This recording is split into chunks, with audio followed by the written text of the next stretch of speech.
Everybody talks about crypto gains, but nobody warns you about the invisible tax that quietly bleeds your wallet dry before you've even made a single trade. We're talking about gas fees, withdrawal charges, and security costs, the hidden layer of crypto that separates the informed from the wrecked. Let's set the stage. A single Ethereum transaction during peak congestion in 2021 cost some users over $200 just to move their own money. That's not a bug. That's the system working exactly as designed. And if you didn't know that going in, welcome to your expensive education. Think of gas fees like surge pricing on a rideshare app, except the driver is a decentralized network of computers, and they absolutely do not care that you're in a hurry. When the blockchain gets busy during an NFT drop, a market panic, or a meme coin frenzy, every single user is essentially bidding against each other just to get their transaction processed first.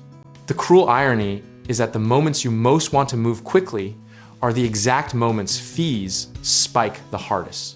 It's like trying to buy an umbrella in the middle of a rainstorm. Everyone needs one, and the price reflects that desperation perfectly. Then there are withdrawal fees, which are a completely separate beast that most exchanges bury somewhere between page 4 of their terms of service and your will to live. Platforms like Binance, Coinbase, and Kraken each charge different amounts per asset withdrawn, and those flat fees can absolutely destroy the math on small positions. Imagine buying $50 worth of a token, watching it double, and then discovering the withdrawal fee eats $12 off the top before it ever reaches your wallet.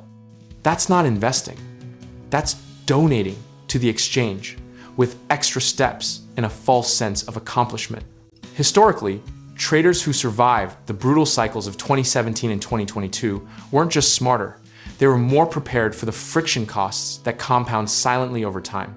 Every swap, every bridge between chains, every failed transaction that still charges you a fee adds up to a number most people never bother to calculate until it's painfully obvious.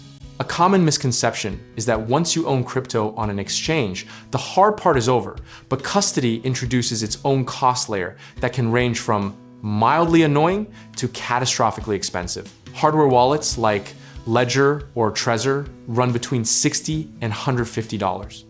Two-factor authentication apps are free but require setup discipline, and the cost of getting hacked because you skipped all of that is, well, everything.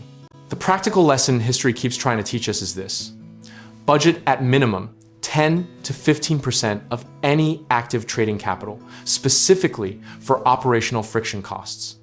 That number sounds high until you realize it's the difference between a strategy that survives contact with reality and one that looks great in a spreadsheet and falls apart on day 3. Veteran traders will tell you to always check the gas estimator before confirming a transaction.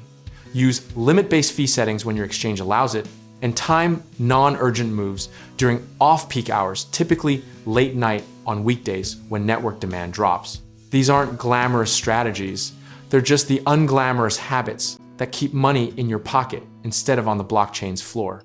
There's something almost philosophical about the fact that the most unsexy part of crypto, the plumbing, the fees, the security hygiene, is also the part most directly correlated with long-term survival. Conviction in an asset means nothing if operational sloppiness drains your position before the thesis plays out. The broader cycle here is painfully predictable. Retail enthusiasm floods the market, fees spike, newcomers get burned by costs they didn't model, they rage quit, and then the next wave arrives and repeats the exact same story with slightly different tokens and the same wide eyes. Understanding you're inside that cycle is itself a form of edge. Here's the disciplined framework that actually works. Size your positions knowing that entry and exit will cost you real money. Never make emotional moves during peak fee environments, and treat your security setup as a non-negotiable fixed cost rather than an optional upgrade. Process over conviction, always, because the market doesn't reward certainty, it rewards preparation. Whatever the price of Ethereum does next week, whatever the next regulatory headline says, the traders who obsess over operational efficiency will quietly outperform the ones obsessing over predictions. Comfort with any outcome starts with knowing your actual costs, not the ones you wish existed, but the ones on the receipt. And if you're ready to take the next step, whether that's navigating real estate investing, finding trusted contractors for your property, or connecting with the right lenders, check out our links in the description below.